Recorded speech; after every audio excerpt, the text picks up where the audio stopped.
a calming look at the Red Wings' 2 decades of dominance. The horn at Joe Louis Arena cuts through the noise. Red jerseys spill over the boards. Steve Yzerman skates toward center ice, eyes wet, jaw set, as the cup rises into the lights. 42 years of waiting end in one quiet lift. In the other crease, Ron Hextall stares through the mask, unreadable. On the bench, Brendan Shanahan squeezes his glove once. Done. You can feel the building breathe. To understand how Detroit reached that night in 1997, calm, controlled, and finally complete, we go back. Ownership set the runway. The captain changed. The system sharpened, and a room learned how to win without noise. The purchase and the promise. Mike Ilitch's mandate. Mike Ilitch didn't walk into the Red Wings with a miracle. He walked in with patience. The thing is, that's rarer than talent in pro sports. When he bought the team in the early 1980s, the brand still wore the weight of the Dead Wings era. Seats were empty. Expectations were thin. Ilitch's first promise wasn't fireworks. It was, "We're going to build this the right way." "Give us time," he told Detroit in so many words. Not a flashy vow, a steady one. He backed it up with money where it mattered most in that era. People, rinks, and eyes on rinks. Scouting budgets grew. Travel widened. Europe wasn't a rumor, it became a map. The front office added voices who disagreed, then aligned on standards. You don't see that on a score sheet, but you hear it later in how a room talks. He made the workplace feel professional. Facilities improved. Players noticed. Coaches noticed. Jobs got easier because the details got cleaner. Ice quality, video access, training support. When you do that long enough, you change who picks up the phone when you call in free agency. You change whose agent calls you first. Ilitch trusted hockey people, but he didn't let the vision drift. He hired, then empowered. That begins with Jimmy Devellano, who set a foundation of draft patience. It continued when Scotty Bowman arrived, a coach with rings and a radar for inefficiency. Later, Ken Holland took the reins with a clear idea. The roster is a living thing, shape it daily, don't panic weekly. Ownership gave them space to do it. Here's where it gets practical. The Red Wings didn't chase every hot name. They chased the right fit. If a player added control in one zone and cost chaos in another, the conversation went longer. If a role player could move a series by winning 2 defensive zone draws a night, he had value. That's culture. It's not mystical, it's repetition. Ilitch was old school in ways that mattered and modern where it counted. He didn't haggle with the idea of excellence. He simplified decisions. Are we serious about winning? Then resource the places that produce wins. Pro scouting, amateur scouting, development, coaching support. He did all of that before the league leaned into the same blueprint. Detroit wasn't just buying players, it was buying information and time. People around the team remember his presence as steady, not hovering. He'd visit, check on people, and keep the focus on standards. There's a story you hear in bits, a quiet handshake after a tough loss, a short message after a big win. Good, now do it again. That tone seeps through hallways. It keeps teams from riding the highs too high or the lows too low. Meanwhile, Ilitch kept the city in mind. Detroit needed a team that felt dependable. He invested in that identity. Winning would matter, sure, but showing up this way every night would matter first. Fans came back, not because of slogans, but because the product became trustworthy. It's like a well-run kitchen. Orders go in, meals come out on time, quality is consistent. That calm efficiency becomes its own marketing. The front office structure stabilized. Roles were clear. Devellano's eye for drafting, Bowman's demand for buy-in, Holland's cap-free era discipline, and later cap-era adaptation. None of that works if ownership flinches. Ilitch didn't flinch. When it was time to spend, he spent with intent. When it was time to wait, he waited through noise. And Europe, let's underline that. Detroit's willingness to mine Sweden, Russia, the Czech Republic, and beyond grew out of this mandate.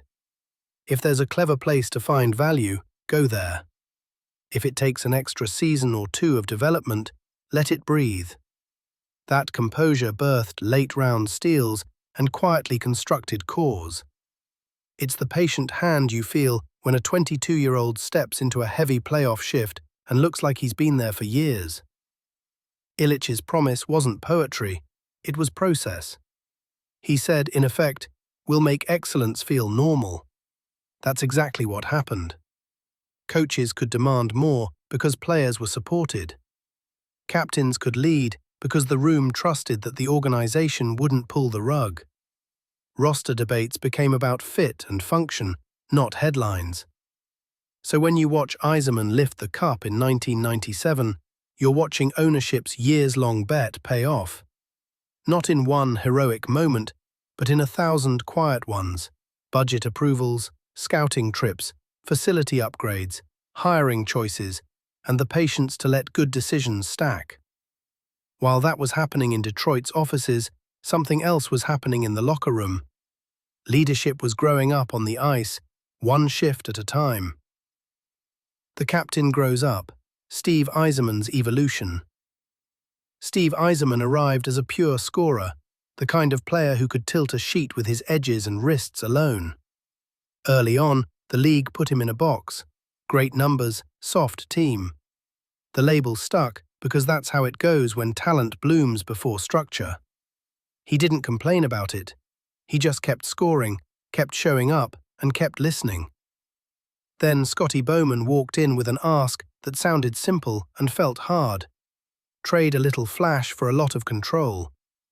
The thing is, that's not a small request to make of a franchise face.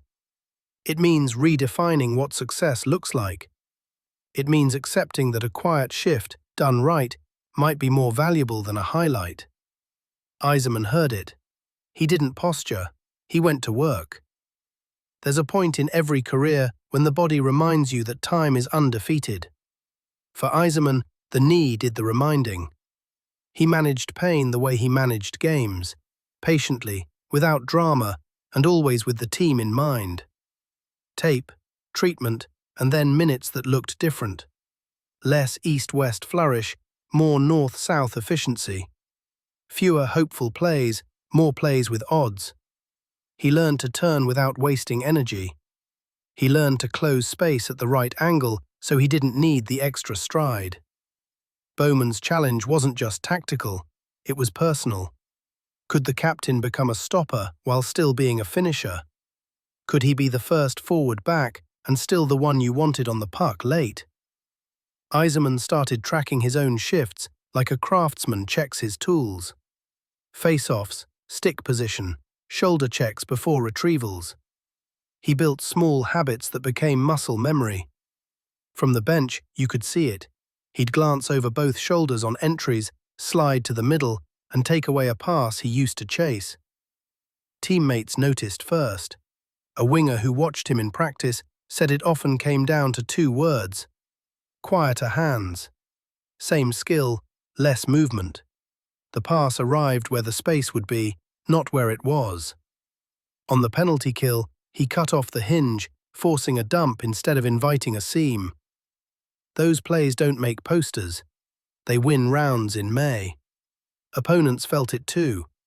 Centers who used to cheat for offense found a stick in their lane and a body leaning just enough to make the next touch awkward. Coaches started trusting Yzerman with the heavy shift after an icing. That's a kind of respect that doesn't get announced. It just happens when a bench knows who stabilizes a storm. There's a quote people paraphrase from that era: "You lead by being first in line to do the hard thing." Yzerman wore that without wearing it out loud. He played through swelling and grey mornings when stares weren't friendly. And still, when the puck found him in a big moment, the release was there. No grimace, no tell. Calm hips, blade through the puck, goal horn, back to center. In meetings, his voice stayed measured. He didn't talk to fill air. He waited, picked his spot, and used simple language. The standard is this: we do it again tomorrow. It made the room accountable without making it tense. When younger players arrived, they learned by proximity. Watch how he lines up his stick on draws. Watch how he backs out in the neutral zone to create a support option. Watch how he doesn't waste a stride on a lost cause, but never quits on a winnable one. Stat sheets adjusted slowly to the change. Fewer raw points at times, better goal differentials when he was on the ice. Coaches tracked it with their eyes long before the numbers had names. You could see it in the way Detroit closed out one-goal games. 2 minutes left, defensive zone face-off, and the bench door opened to 19. Not for ceremony, for closure. The knee would become a story later, when the pain was obvious and the stakes were heavy. But the evolution started long before the limp. It started with a decision. Be the player who helps your team breathe in tight places.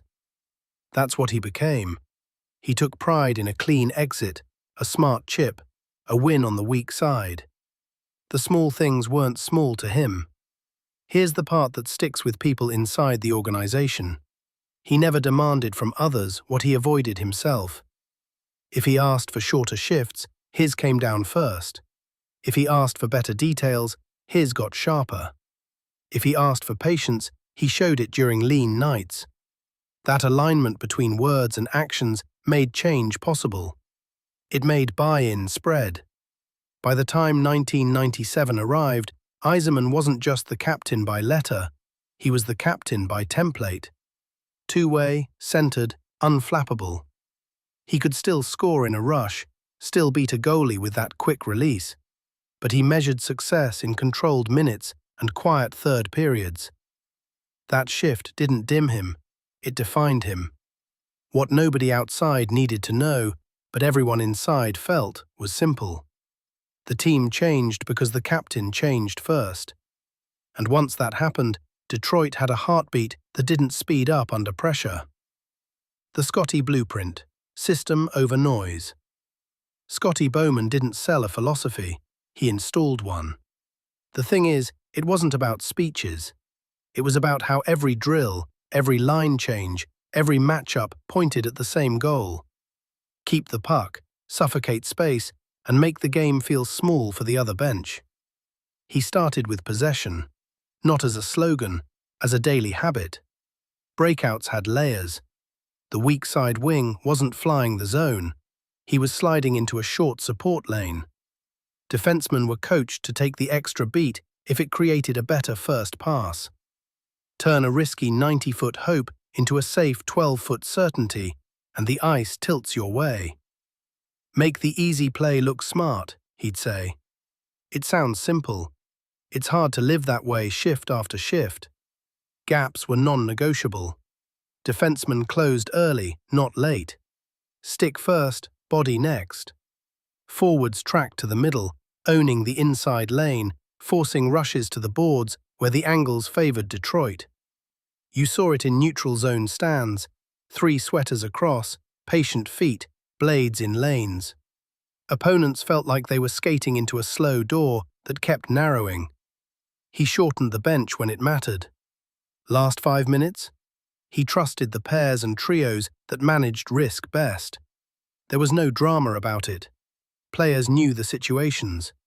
If the job was to hem the puck below the dots, out came the line that could live under the goal line without giving up a thing the other way.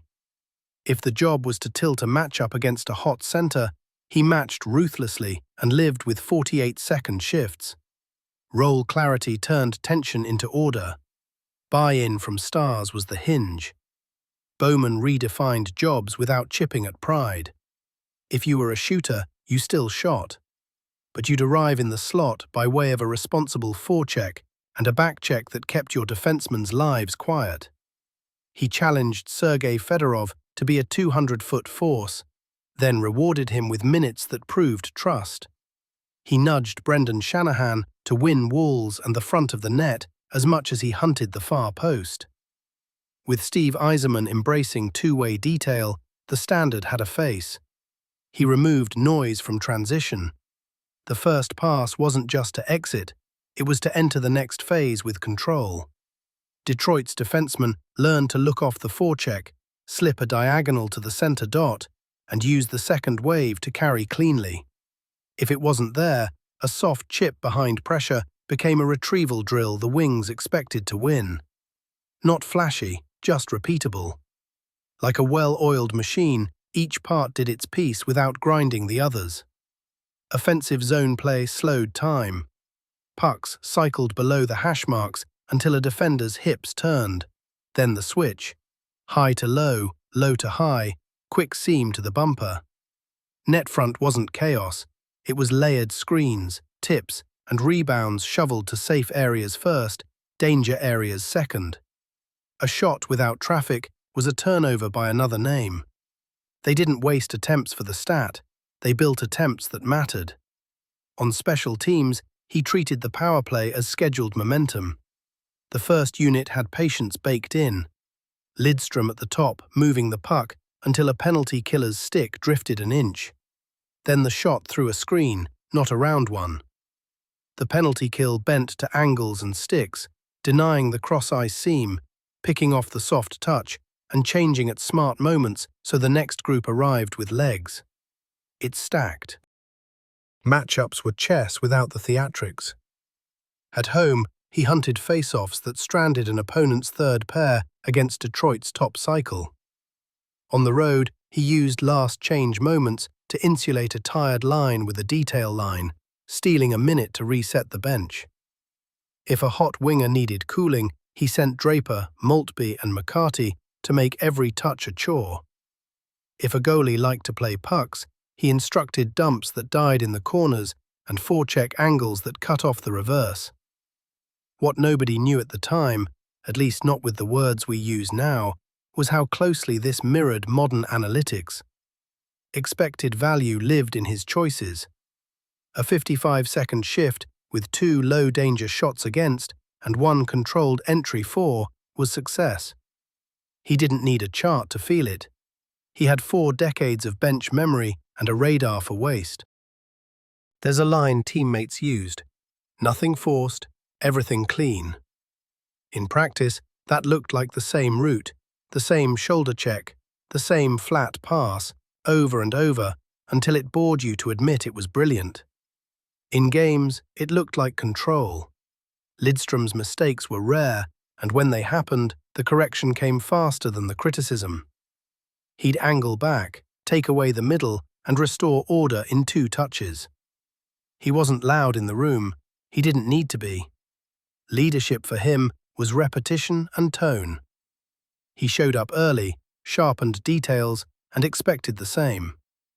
Younger defensemen copied his stick position before they copied his shot. Forwards trusted him, which meant they could lean a little more on offense and still feel safe. Goaltenders felt the benefit most. Sightlines stayed open, screens were managed. Rebounds weren't left to chance. What nobody outside fully appreciated in real time was how his presence changed Detroit's risk calculus. Coaches could match differently. Forwards could press an extra second. Partners could activate, knowing the hinge behind them wouldn't break. He was the quiet hinge. Pair him with a puck mover, and you had exit speed. Pair him with a bruiser, and you had a buffer who turned chaos into routine. Years later, as trophies stacked and his Conn Smythe season affirmed what eyes already knew, the summary stayed simple. Lidstrom wasn't perfect because he did everything. He was perfect because he did the right things, every time, at pace. He read 2 passes ahead, took the option that aged best, and made excellence feel normal. With that anchor in place, Detroit could add firepower without losing its balance. The Shanahan trade, edge with finish. You could feel the roster leaning toward control, but it still needed a little steel at the net. That arrived with 1 phone call in October 1996. Brendan Shanahan came to Detroit in a deal that stung for who left, but clarified who the Red Wings intended to be. The thing is, trades like that aren't just transactions. They're statements. Size, scoring, and a willingness to live where playoff games are decided. Top of the crease, end boards, and the middle of the ice. Shanahan walked in with a straight-ahead game and a track record that travelled. He didn't float to space, he carved it. On his first nights, you noticed simple shifts, changing temperature. A defenseman who might have finished a soft pin suddenly had to commit or get out of the way. Detroit's cycle gained gravity because Shanahan held pucks on his hip, leaned through contact, and forced help. When help arrived, seams opened for Fedorov and Yzerman, who didn't need much daylight to turn a heavy shift into a quick strike. There's a practice clip burned into teammates' minds. Pucks flung low, Shanahan planted, deflecting with tiny angle changes, then resetting hands for rebounds. He made the net front a workshop. Sticks cross-checked across his ribs, skates hacked, and he stayed. It sounds basic. It's uncomfortable work in April and May when bruises stack. Shanahan volunteered for that discomfort nightly. He also brought a voice that matched the room's tone. Calm, direct, and useful. In meetings, he'd keep it simple. Get it deep, win the first race, first touch to the wall, second touch to the middle. He didn't deliver speeches for effect. He delivered steps. In rivalry nights, those steps turned into messages. If a series tilted toward Colorado's snarl, Shanahan answered in clean hits that rattled boards and in goals that silenced crowds. He understood that edge wasn't about penalties, it was about presence. Culturally, his arrival ended a storyline that had hung around too long. Detroit is talented, but soft. Shanahan reframed that in a week. He and the grind line shifted matchups. Opponents stopped hunting Detroit's skill with impunity because there was always a shoulder waiting, always a response that didn't cost the Wings their structure. You could see it after whistles. Scrums happened, but Detroit's sticks stayed down, bodies stayed square, and the next draw belonged to a center ready to win it. Edge without chaos. On the power play, Shanahan's straight-line shot complemented the patience up top. Lidstrom moved penalty killers side to side, the puck slid to the flank, and Shanahan one-timed through screens that he often created. If the lane closed, he didn't drift to the perimeter. He stepped inside, presenting a stick for tips. Those little redirections turned low shots into high-value chances. Goalies hated it because they never saw the first touch. 5-on-5, he was more than a finisher. He tracked hard through the middle, closing on the backcheck so defensemen could hold their blue line. That fed the blueprint. Keep pucks in, stack shifts, wear teams down. Watch his routes and you saw discipline. No flybys, no loops for show. Short stops, quick bumps, then inside ice. It looked like repetition because it was. There's a line he offered later about the trade. You're not just going to a team, you're going to a standard. He met it. In the room, he held veterans accountable like they held him. With younger players, he modeled how to be heavy without being reckless. Pin a defender, win the wall, get inside hands and live there. By spring, that tone was everywhere in the lineup. The rivalry with Colorado sharpened everything. Shanahan's presence changed the geometry at the blue paint in those games. Patrick Raw's crease shrank. Detroit's point shots suddenly found sticks and bodies that wouldn't be moved. Along the boards, Adam Foote met not just resistance, but repetition. Hit, recover, cycle, repeat until the clock melted. That's what edge with finish looks like. A series of honest shifts that compound. His goals in that first cup run didn't just count on the scoreboard, they counted in message value. He'd score, tap the glass softly with a glove, and move on. No theatrics. The real emphasis came on the next shift. A retrieval win, a center lane drive that dragged coverage, a puck kicked back to the point with time. You could almost hear the process in the crowd noise settling from roar to hum. Detroit's hum. People remember the trade as the last piece.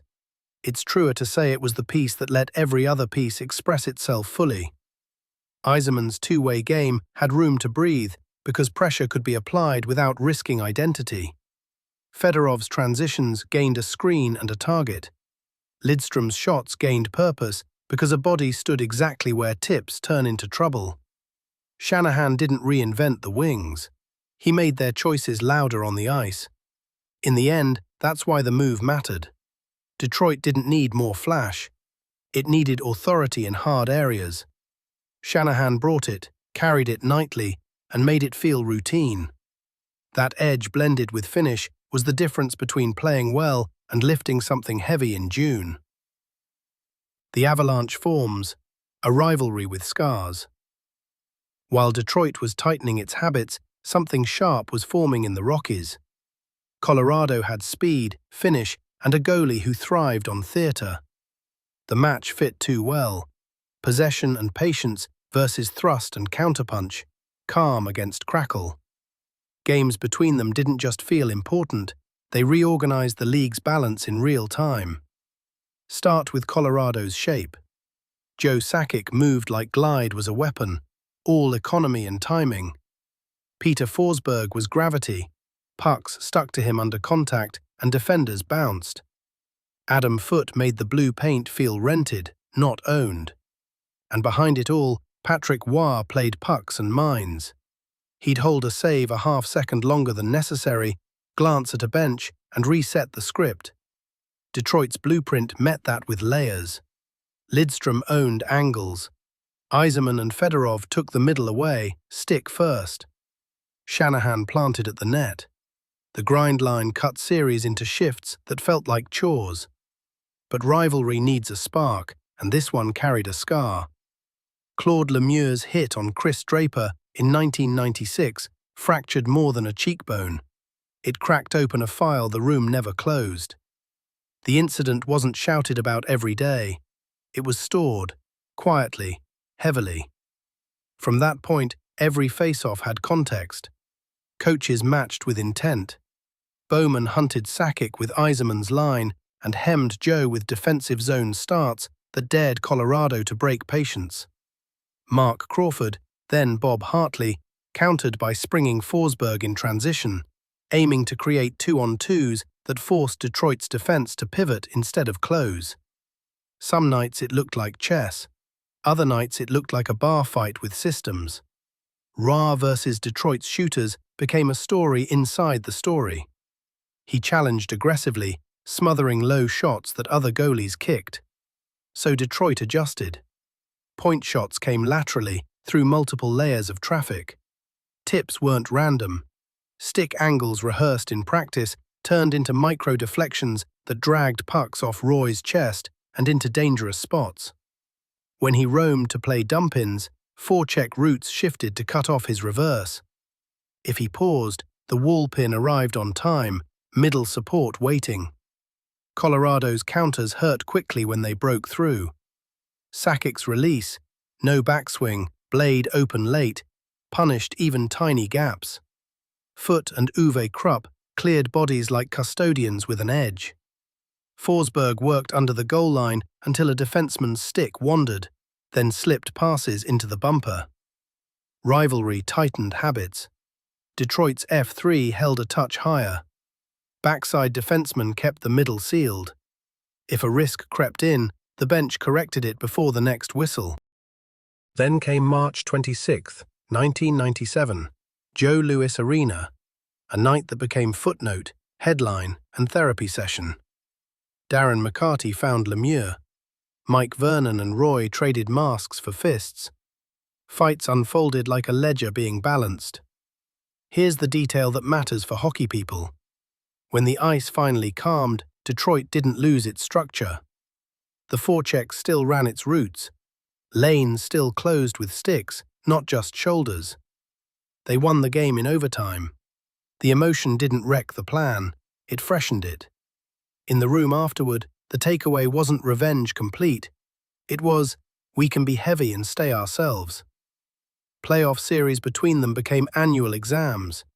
In 1997, Detroit suffocated entries and wore the crease down shift by shift. In 1999 and 2000, Colorado's transition cut back, Sakic puncturing quiet games with single touches that changed them. When Dominik Hasek arrived in 2001-2 and Roy stood at the other end, the crease looked like a debate between certainty and swagger. Bowman kept the bench short in key minutes. Hartley trusted his big horses. The difference was razor-thin until depth tipped it. Micro moments tell the truth of those nights.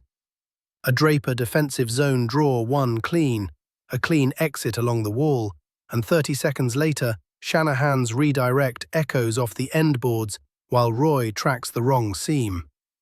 Or a Forsberg cycle runs long, Detroit's legs get heavy, and a Sakic snap finds the far side post.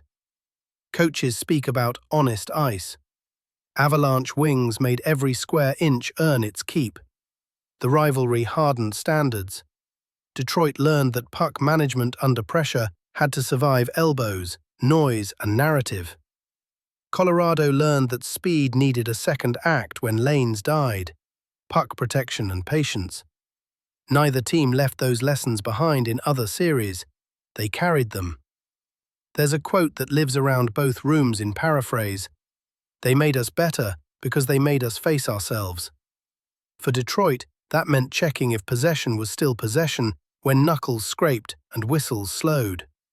For Colorado, it meant asking if skill could win walls when it mattered.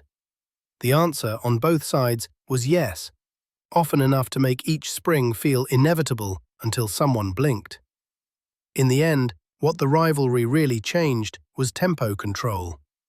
Detroit found a way to slow Colorado's speed without clutching, by taking away the middle and winning first touches. Colorado found moments to quicken Detroit's calm by turning turnovers into strikes before structure reformed. That push and pull created hockey that still plays in memory without highlights. You remember the feeling, tense, deliberate, and decided in inches. After 1997's reckoning, the standard in Detroit felt different. The next time the Wings crossed that blue line in Denver, they carried both poise and proof. The mountain didn't get smaller, the steps got steadier, and from there, the cup window finally opened.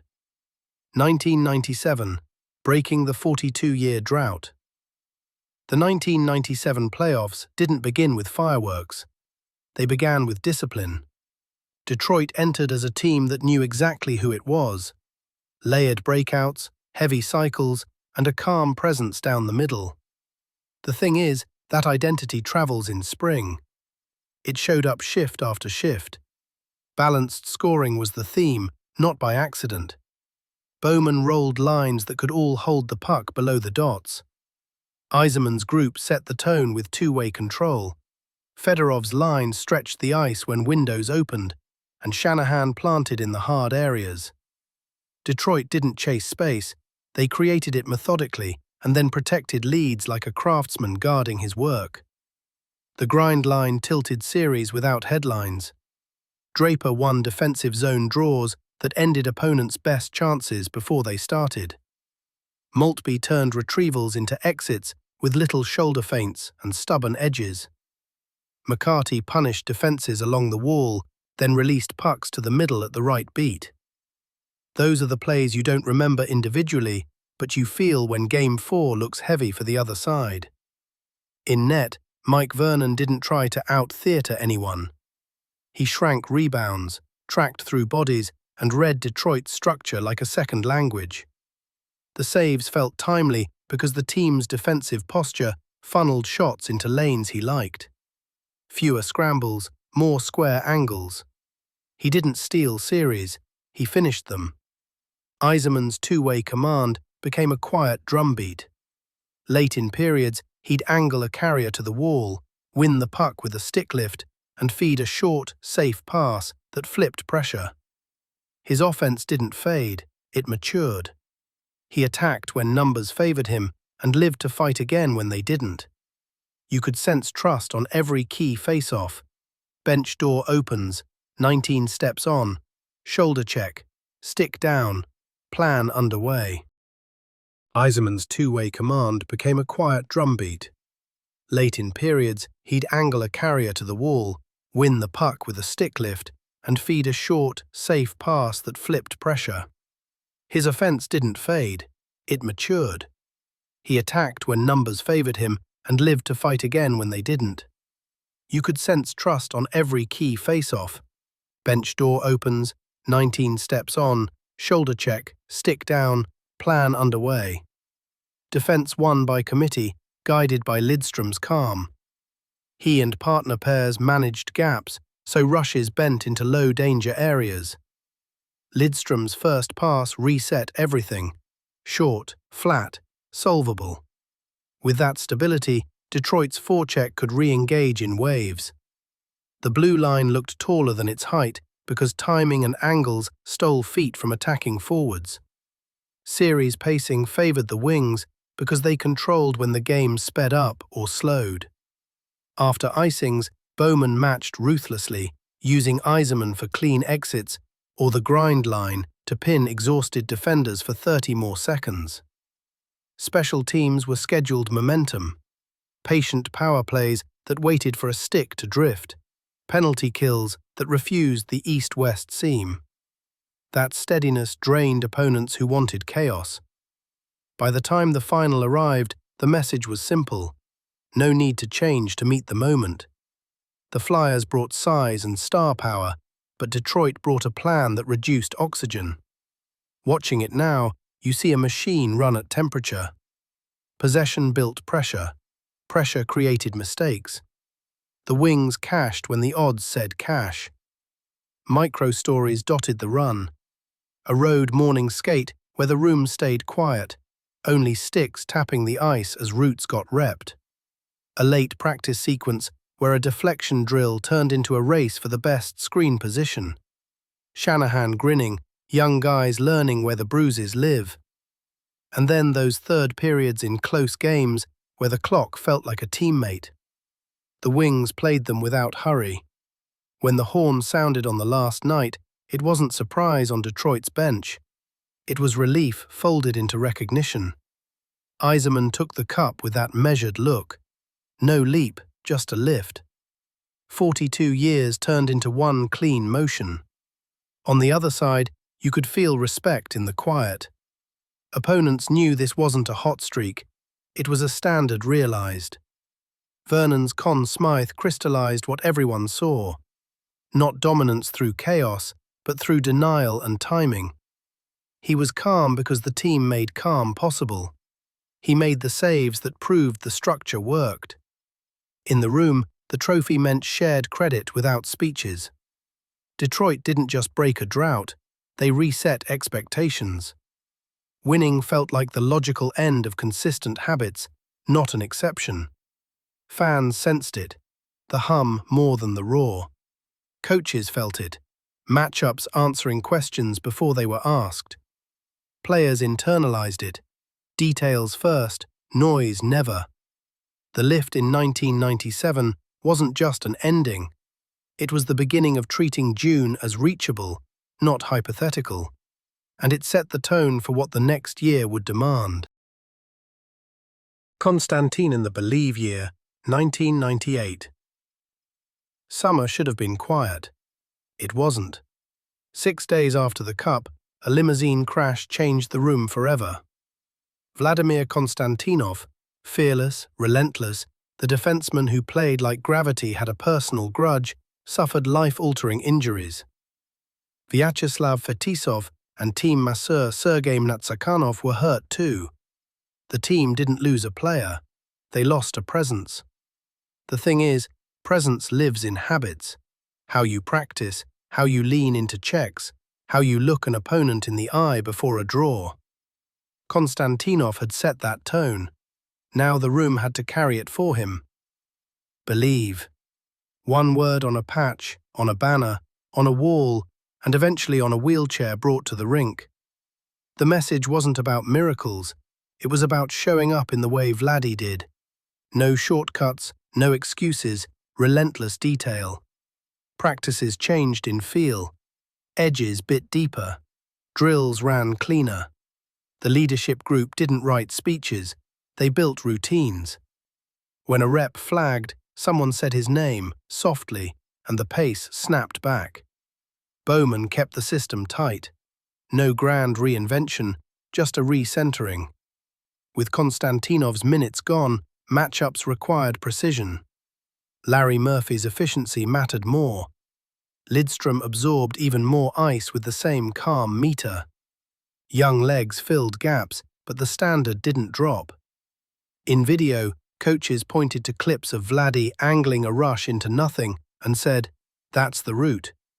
It wasn't nostalgia, it was instruction. Micro-stories carried the season. A morning skate where Yzerman hung back after everyone left, practicing clears off the glass to hit a specific mark. A road trip where Shanahan, bruised from a week of crease wars, stayed for extra tip work because that's where Konstantinov's rebounds used to land. The grind line sharpened their forecheck angles, turning retrievals into quick exits like clockwork. Each tiny act felt like a quiet promise kept. Goaltending settled into the rhythm of the structure. Chris Osgood took on more starts with a steadiness that matched the team's tone.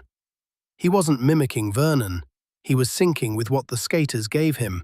Sight lines, predictable lanes, controllable rebounds. When breakdowns happened, they were rare and corrected on the next shift. The room protected the front of the net with purpose. Sticks down, bodies square, traffic managed. The playoffs arrived like a test you'd studied for all year. In the West, opponents knew Detroit's plan and still struggled to break it. Possessions stacked. Patience stacked. The Wings didn't chase momentum, they scheduled it. Power plays ran through Lidstrom's quiet orchestration, pucks sliding to flanks, Shanahan punishing goalies with deflections, Fedorov appearing in seams that hadn't existed a second earlier. Penalty kills forced dumps, then exits. No drama, just distance. Yzerman's voice stayed measured. Do it right. Do it again.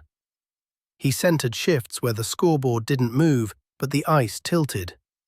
Late in periods, he'd win a draw, take a hit to slide a puck to safety, and buy 40 seconds of breath. On the bench, the talk stayed simple. Matchups, routes, reminders, no history lectures, everyone already carried that. There was one image that settled the city. Before a home game, Konstantinov was wheeled down the tunnel, surrounded by teammates in suits, hands on shoulders, the building rising to a sound that felt like gratitude more than noise. The players didn't turn it into theatre. They took a breath, tapped pads, and went to work. The message was clear. This isn't a burden, it's a standard. Series closed without spikes. Detroit layered pressure until cracks appeared, then moved through them. Opponents tried to drag the Wings into scrums. Detroit answered with clean, heavy checks and the next good play. If a game got tight, the third period stayed quiet. Short shifts, clean glass, middle ice owned. The blueprint held because emotion never overwhelmed structure. It fueled it. The final against Washington felt like a continuation of the plan. The Capitals brought size, goaltending, and a committed defensive shell. Detroit met it with pace inside structure. Cycle, switch, tip, retrieve. The same sequence until percentages turned. Osgood tracked cleanly. Defense reset exits. Forwards found just enough daylight. A sweep wasn't a statement of disrespect. It was a statement of control. When the cup returned to Detroit's hands, it didn't feel like a repeat. It felt like a response. Players brought it to Konstantinov. The images are familiar. Gloves on chrome, eyes wet, words caught in throats. What matters for the hockey is simpler. The team didn't just win for someone. They won by being like him. Honest shifts, no waste, details first. Believe turned out to be less about hope and more about trust. Trust the system. Trust the habits. Trust that doing the right thing over and over changes outcomes. The parade moved slower that summer. The city watched a team carry grief with grace and turn it into standards that wouldn't fade when the banners went up. In Detroit, excellence felt normal because it had to be. That year proved why. Ken Holland's ascension, roster as a living system. After back-to-back cups and Bowman's machine running smooth, the job shifted from building to tending. That's where Ken Holland's sensibility fit perfectly. He didn't treat the roster like a wall you finish and admire. He treated it like a garden. Trim here, water there, wait on the seedlings, and pull a weed before it chokes something promising. The thing is, that approach requires quiet decisions every day, not loud ones once a year. In the cap-free years, spending power existed, but Holland rarely confused price with value. He targeted roles first, names second.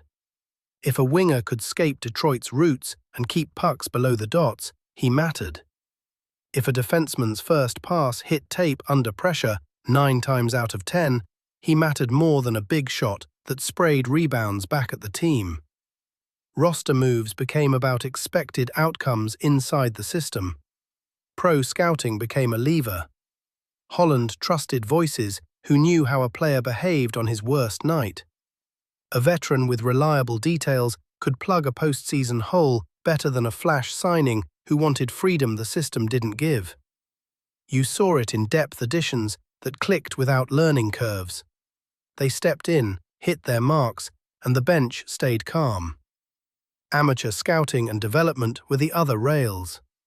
Detroit's pipeline, especially in Sweden and across Europe, wasn't a trend.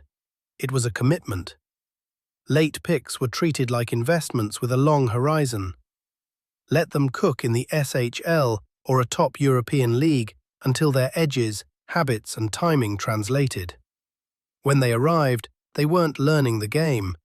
They were learning Detroit's version of it. That's why rookies could play support minutes in May without the bench flinching. Holland's discipline showed up in what he didn't do. He didn't chase every big rumor that lit up phones. He didn't trade futures to scratch short-term itches.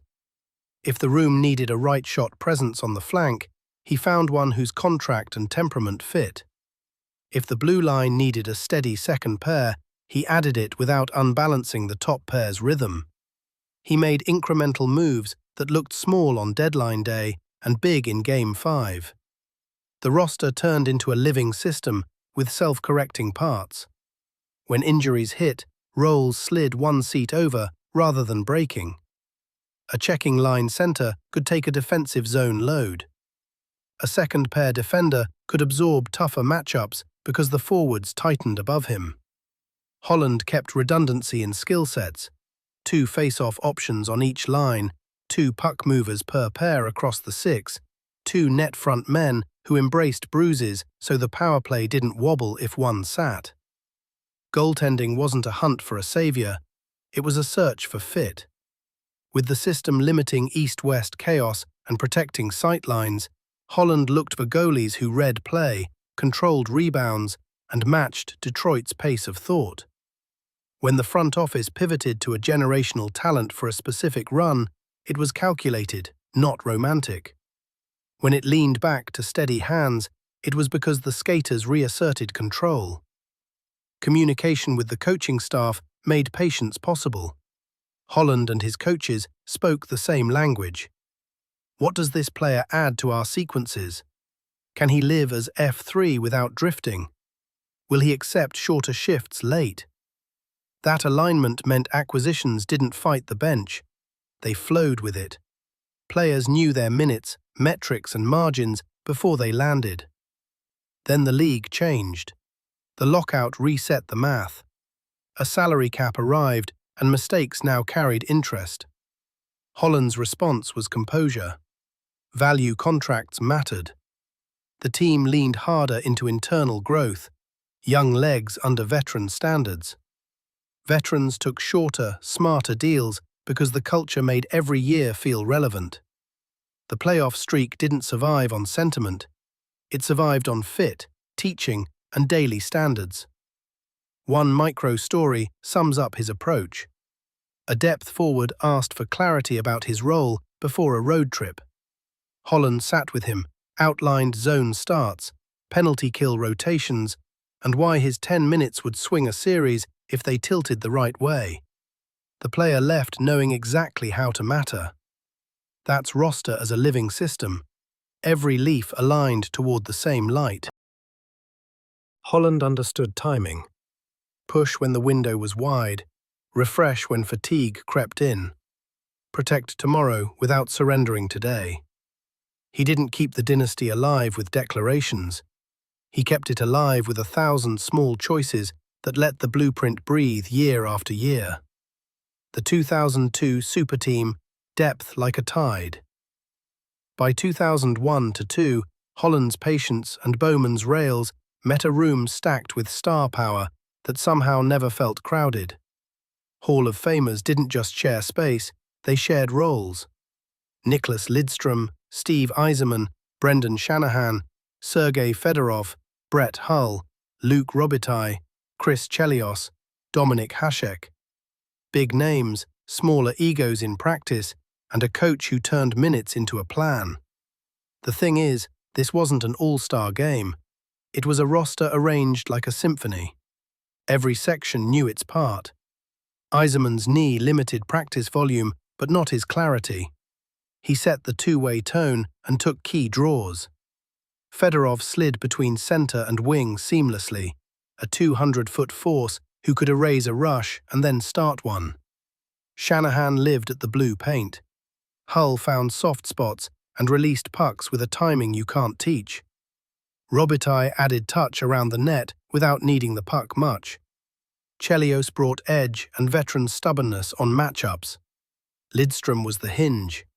And behind it all, Hasek chased the one prize he'd never held, within structure that didn't ask him to be a magician every night. Bowman's orchestration kept it calm.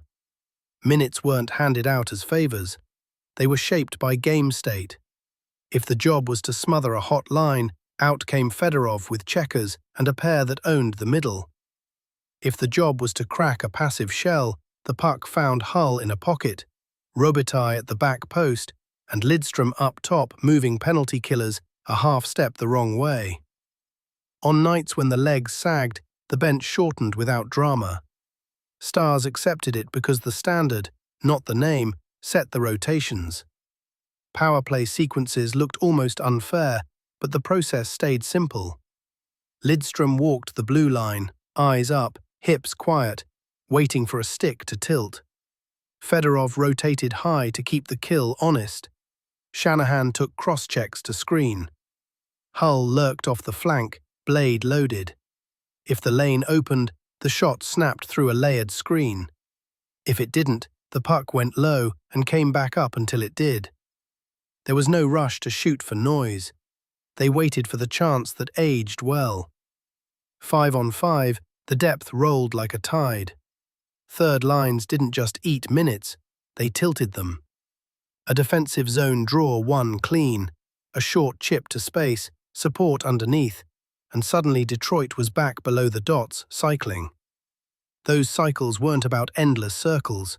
They were about angles, low to high when hips turned, high to low when feet got heavy, then a seam to a bumper who'd already arrived. By the third period, the other bench felt like it had been moving furniture. Hasek's role fit like a puzzle piece. Detroit's layers cut lateral chaos. Hasek read play, set his edges, and made square saves look routine. When the night demanded something absurd, he had it. Kick save at full extension, glove on a tip no one else saw, a scramble smothered because his hands never stopped. His presence changed Detroit's risk tolerance a tick. Defensemen held lines, knowing the second touch behind them wasn't doom. Forwards extended cycles, knowing a clean exit awaited if a puck popped. The room carried one more veteran voice that mattered: Bowman's. He mixed pairs and lines without breaking trust. Chelios with Lidstrom in hard minutes, then Murphy to settle the next shift. Yzerman with Hull for half a period to trigger a shooter's rhythm, then Fedorov to add back pressure. No one sat wondering. Everyone skated knowing why. Playoffs turned theory into habit. Against Vancouver, an early wobble met composure. They recalibrated exits, tightened F3, and Hasek closed the door. St. Louis felt the weight of 3 lines that could all cycle under the goal line. Colorado arrived with all the familiar crackle. Roy, Sakic, Forsberg, and Detroit answered with a layered, relentless tempo. Game 6 in Denver became the night the super team looked inevitable. Depth shifts stacked, a break went Detroit's way, and the series tipped. In the final, Carolina's shape got bent until seams appeared.